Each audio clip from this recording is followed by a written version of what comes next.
আমার সাথে এবং আমার স্ত্রীর সাথে যারা সহযোদ্ধা ছিলেন, প্রথমে আমি বাংলাদেশের প্রিন্ট মিডিয়া এবং ইলেকট্রনিক্স মিডিয়া ওই সময় যে ভূমিকা রেখেছেন আমার পরিবারের সাথে, এই জন্যই তাদেরকে আমি কৃতজ্ঞতা প্রকাশ করছি 18 বছর পর। এর জন্য আপনারা আমাকে ক্ষমা সুন্দর দৃষ্টিতে দেখবেন। এবং সাথে সাথে আমি আরও কৃতজ্ঞতা জানাতে চাই বাংলাদেশের পররাষ্ট্র অধিদপ্তরকে, যারা ওই সময় আমার স্ত্রীকে সহযোগিতা করেছে। স্পেশালি একজন ব্যক্তির নাম না বললে নয়, তিনি আছে বদিরুজ্জামান স্যার, যিনি ওই সময়ে দক্ষিণ এশিয়া মহাদেশের ডিরেক্টর হিসেবে কাজ করেছেন। তা আসলে আমি হয়তো আমার হায়াত ছিল, আমি বেঁচে আছি, কিন্তু এই বেঁচে থাকার পিছনেও কিন্তু ওসিলা লাগে। ওই সময় ইলেকট্রনিক্স মিডিয়া, প্রিন্ট মিডিয়া এবং এদেশের সমস্ত জনগণ আমার জন্যে যে যেখান থেকে পারে, হিন্দু, মুসলিম, বৌদ্ধ, খ্রিস্টান, যে যেখান থেকে পারে আমার জন্য দোয়া করেছে। এবং তাদের এই দোয়া সৃষ্টিকর্তা এটাকে অবমাননা করতে পারে নাই। এবং আমার যেটা মনে হয়েছে যে তিনি আমার হায়াতটাকে এই মানুষের দোয়ার বরকতে, ভালোবাসার বরকতে, চেষ্টার বরকতে আল্লাহ তাআলা বাড়িয়ে দিয়েছে। কারণ আমি যেখান থেকে ব্যাক করে এসেছি, যেভাবে ব্যাক করে এসেছি, এইটা কোনো অবস্থাতেই কারোর পক্ষে এটা ফিরে আসা সম্ভব না। এটা এক ধরনের মিরাকেলের উপরে যদি কিছু থাকে সেটা তাই। সৃষ্টিকর্তা যখন কোনো মানুষকে সরাসরি সাহায্য করে, তখন আসলে তাকে রুখে দেওয়ার মতো কোনো শক্তি এই পৃথিবীতে কারণ নাই। সেটা আমি নিজের চোখে দেখেছি। যখন আমাকে ওরা ধরে নিয়ে যাওয়ার 2 দিন পর, অর্থাৎ 3 দিনের দিন আমাকে বলল যে তোকে আমরা মেরে ফেলবো। একটা শিরক করলে আমরা তাকে মেরে ফেলি, তা তুই 4টে শিরক করেছিস, তোকে বাঁচায় রাখবো না। 1 নম্বর আছে আমেরিকার পক্ষে কাজ করতে আসছিস, 2 আছে কাজদাই গভর্নমেন্টকে সাহায্য করতে আসছিস, 3 আছে মহিলাদেরকে পর্দার বাইরে নিয়ে আসতেছিস, 4 হচ্ছে এদেশে সুদের ব্যবসা করতেছিস। এর প্রত্যেকটা হারাম। কাজেই তোকে আর বাঁচায় রাখার কোনো সুযোগ নাই, তোকে মেরে ফেলবো। আমি আমার যুক্তি দিয়ে বোঝানোর চেষ্টা করলাম যে না, আমি সুদের ব্যবসা করি না বা এর কোনোটার সাথে আমি জড়িত না। ওরা এটা কোনো অবস্থাতেই মানল না। তখন 2 দিন পরে, সন্ধ্যার পরে আমাকে ওরা ধরে নিয়ে গেল। ধরে নিয়ে যাওয়ার পরে আমাকে বলল যে ইমরুজ সুমো আখেরি রোজ, মানে আজকে তোমার জীবনের শেষ দিন।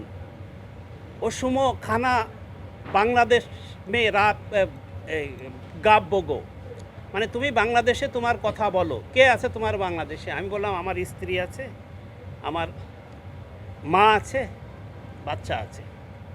তখন ওরা আমাকে বলল কথা বল। তখন আমি কথা বললাম না। এর পিছনে কারণ আছে।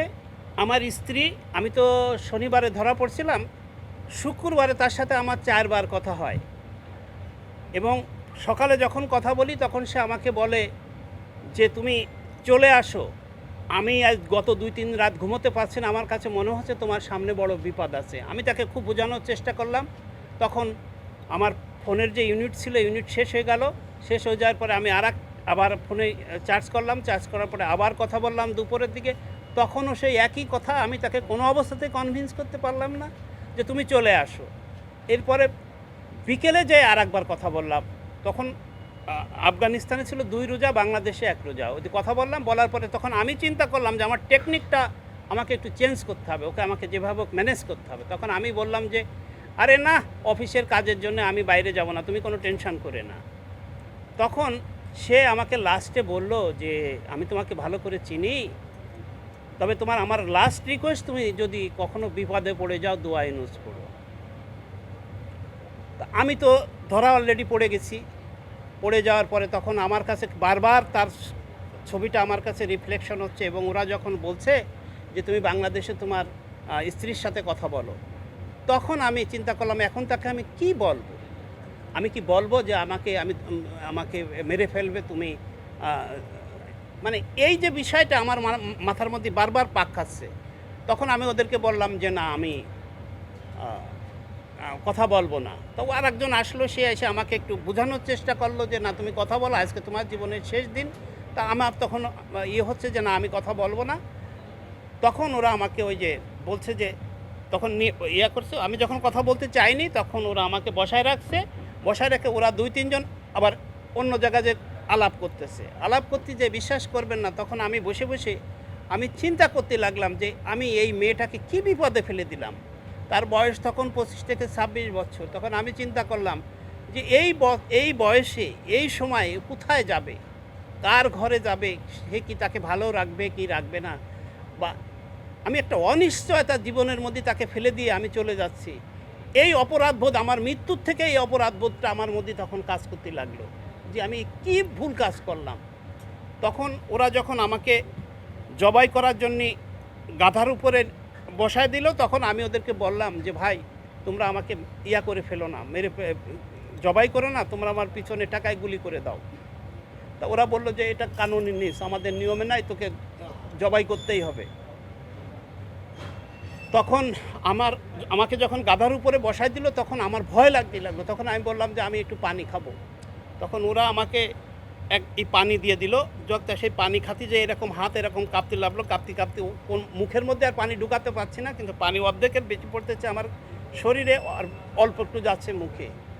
তখন আমি চিন্তা করলাম, আমাকে 2-3 পাক দেওয়ার পরে আমি তখন চিন্তা করলাম যে আমি হয়তো পৃথিবীতে আর বাঁচবো না। এই মেয়েটা হয়তো সারা জীবন আমাকে দোষ দিয়ে যাবে যে আমি কি করলাম। তারপরে আমি ওই হয়তো তো সে জানবে না, কিন্তু আল্লাহ তো জানবে যে না আমি তার জন্যই দোয়া ইউনুস, লাস্ট তার যে রিকোয়েস্ট, সেই রিকোয়েস্টটা আমি শেষ মানে রেখে যাচ্ছি। তখন আমি জোরে জোরে দোয়া ইউনুস পড়া শুরু করলাম। ওই যে আপনারা দেখছেন, সিনেমায় দেখছেন দোয়া ইউনুসের যে ওই যে আছে, গাধা ঘুরতেছে, গাধা যদি স্টাফ হয়ে যায় বা মাটির সাথে শেষ দিয়ে দেয় তখন ওরা জবাই করে ফেলবে, এটা হচ্ছে ওদের নিয়ম। কিন্তু আল্লাহর কি রহমত, ওই সময় হঠাৎ করে আমার মধ্যে একটা পরিবর্তন এসে গেল। আমার সমস্ত শরীর গরম হয়ে মানে মনে হলো যে একটা গরম হাওয়া আমার শরীরের উপর দিয়ে বয়ে চলে গেল। তখন আমার কাছে মনে হলো এরা আমার কিচ্ছু করতে পারবে না। সিনেমায় আমরা দেখেছেন যে নিশো ভাই যেভাবে ওই সময় যে বোল্ডনেস সে পাইছে, যে আমার কাছেও তখন মনে হতে লাগলো এরা কিছু করতে পারবে না। তখন আমি জোরে জোরে দোয়া ইউনুস পড়তে লাগলাম ভাই, জোরে জোরে দোয়া ইউনুস পড়তে লাগলাম। আর ওরা মেরে আমার পিঠ সব টস করে ফেলেছে, আমার শরীর নাই মেরে হয়তো দোয়া বন্ধ কর। আমি বলি যে না আমি দোয়া বন্ধ করবো না। ও তখন আমার মেরে আমার পিঠটাকে ঝাঁঝরা করে দিয়েছে AK-47 দিয়ে, কিন্তু আমি দোয়া থামি নাই।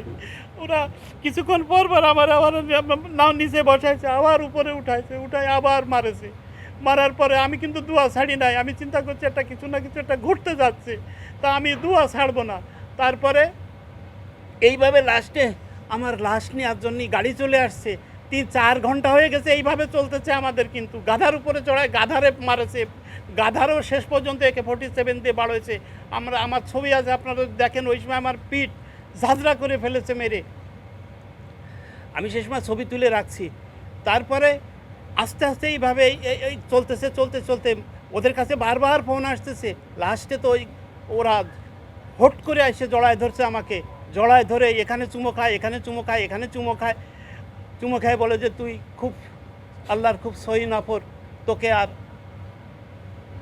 মারা যাবে না, আমাদের কমান্ডারের নির্দেশ আছে। তখন ওরা, আমি যে অফিসে চাকরি করতাম সেই অফিসের কাছে ওরা টাকা দাবি করে। তারপরে এই প্রসেস করতে করতে করতে করতে করতে করতে আমার বাকি সময় কেটে যায়।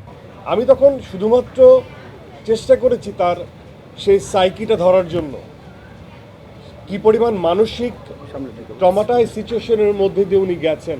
উনি এখনও ভিজুয়াল করতে পারেন, উনি দেখতে পারেন, উনি বলে দিতে পারেন, প্রত্যেকটা পয়েন্ট উনি বলে দিতে পারেন। 18 বছর আগের ঘটে যাওয়া ঘটনা উনি বলে দিতে পারেন। একই সাথে আমার কথা হয়েছে আমাদের রানী ভাবির সাথে, সেও বলে দিতে পারেন। তারা যখন বলেন সামনাসামনি তখন কোনো সময় ক্রোধে ফেটে পড়েন। এখন আপনারা তাদের চোখে কিন্তু ক্রোধ দেখতে পাচ্ছেন না, শুধু আরামটা দেখতে পাচ্ছেন। তাদের ভিতরের হাহাকার দেখতে পাচ্ছেন না, সেগুলো আমরা দেখেছি। অনেক সময় সেই ক্রোধ আমরা পোর্ট্রেটও করতে পারি না। আমাদেরকে অনেক জেনারেলাইজ ওয়েতে সেই ক্রোধটাকে অফ করে শুধুমাত্র ইমোশন নিয়ে কাজ করতে হয়। অনেক ঘটনা আমরা দেখাতে পারি না, যেগুলো আপনারা নিতে পারবেন না, সাফোকেশনের চূড়ান্ত মাত্রা, সেটা হলে আপনারা এক্সপিরিয়েন্স করতে পারবেন না। তো ওইসব স্তরের মধ্যে দিয়ে আমার যেতে হয়েছে। এবং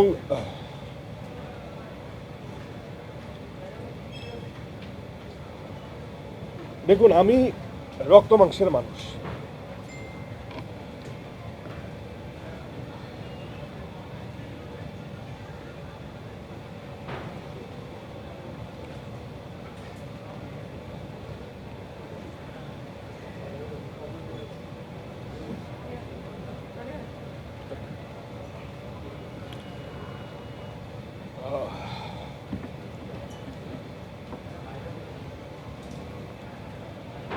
এই রিয়েল চরিত্র থেকে অনেক কিছু আমার নিতে হয়। আমার যুদ্ধটা ওখানে। হ্যাঁ, তো আমি এই পেইনটাকে না কেন জানি ভিতরে, মানে আমি ফিল করি, আমি প্রচণ্ডভাবে ফিল করি। এই জন্য আমি নূর থেকে বের হইতে পারতেছি না। হ্যাঁ, তো এই অনেক কথা আসলে এইভাবে বলা যাবে না বা বলতে পারবো না, কিন্তু এটা আমি আমি আমার টিমকে থ্যাঙ্কফুল এই জন্য যে, যেমন নূর ভাইয়ের সাথে আমার যখন দেখা হয়েছে তখন সে আমাকে অকপটে বলছে, ভাই আমি কিন্তু বলছি ভাই আপনাকে আমি পছন্দ করি। তো আমার এই গল্পে যদি আমার চরিত্র করা হয়, তার ভাগিদার ইটসেলফ একজন নূর, যে আমাকে সেট করে দিছে যে আপনি এটা করবেন। সে ওই আস্থাটা আমার উপর রাখছে। কিন্তু আমি না, মানুষকে ডিল করতে যেয়ে তাদের কষ্টে আমার খুব কষ্ট লাগে। এই যে রানী ভাবির যে কষ্ট বা ক্রোধ, আমি এখান থেকে কানেক্ট করতে পারি। সে অনেক কিছু বলতে পারছে না। নূর ভাইয়ের যে কষ্ট বা ক্রোধ, সে অনেক কিছু বলতে পারছে না। আমরা অনেক কিছু পর্দায় দেখাতে পারি না, অনেক হার্শনেস দেখাতে পারি না। অনেক জায়গা থেকে জেনারেলাইজ করে একটা গল্প বলতে হয় যেটার মধ্যে ইমোশন থাকে। এই গল্পটা অনেক স্লো কিন্তু আবেগে।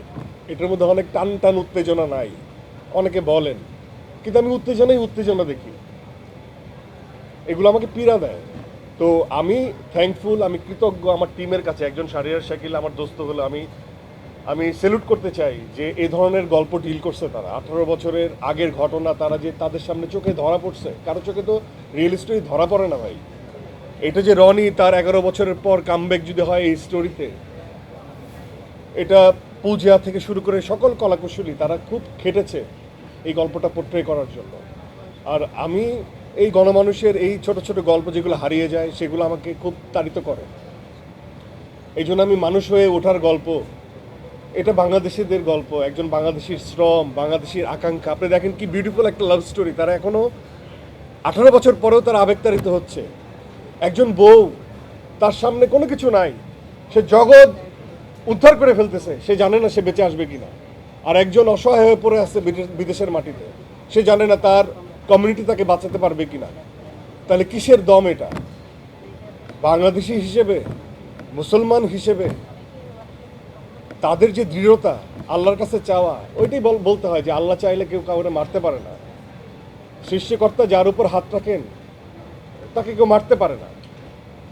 তো এটার মধ্যে অনেক সাবটেক্সট আসছে, অনেক কিছু আসছে। এটা বাংলাদেশের জয়ের গল্প, বাংলাদেশিদের গল্প, একটা মৌলিক গল্প। এর থেকে বড় পাওয়া আমার জীবনে আসলে আর কিছু নাই। এই গল্পটা, চরিত্রটা যে আমাকে করতে দেওয়া হয়েছে, এটাই অনেক বড় পাওয়া আমার কাছে। আর আমি এভাবে আসলে এরকম মাহলে, আমি সবসময় বলি, আমি আসলে কথা বলতে পারি না, কারণ আমি কানেক্ট করতে পারি নূর ভাইকে, আমি কানেক্ট করতে পারি রানী ভাবিকে। খুব ভালো লাগছে এবং পাশাপাশি মানে তাদের কথা শুনে আমি একটু ইমোশনাল হয়ে যাচ্ছিলাম। অনেকবার আমার চোখ দিয়ে পানিও চলে আসছিল। আমরা সব সময় বলি মানে নায়ক নায়িকা বলতেই বুঝি আসলে পর্দার নায়ক নায়িকা, বাট বাস্তব লাইফেও যে নায়ক নায়িকা এক্সিস্ট করে এটা আসলে আমরা কেউ চিন্তাই করতে পারি না। তো বাস্তব লাইফের নায়ক নায়িকা যে এদেরকে দেখলে আসলে বোঝা যায় যে তাদের লাইফে কত স্ট্রাগল, কত কি, যার আসলে বাঁচারই কথা ছিল না, সে বেঁচে এই পর্যন্ত এসেছে এবং আপনাদের সবার সামনে কথা বলছে। আমি শুনে আসলে আমার গুজবাম্প হচ্ছিল। সে তো ফেস করেছে, তারা তো ফেস করেছে, না জানি তাদের ওই মোমেন্টটা কিভাবে গিয়েছে। আমার পক্ষ থেকে আমি বেশি কিছু বলবো না, কারণ আমার গলা এখনও কাঁপছে। আমার পক্ষ থেকে আপনাদের জন্য অনেক অনেক দোয়া। আপনারা এভাবেই থাকুন। এবং আমরা যখন যশোরে তাদের সাথে মিট করতে গিয়েছিলাম, তাদের যে একটা ভালোবাসা দেখে আমার এত ভালো লেগেছে।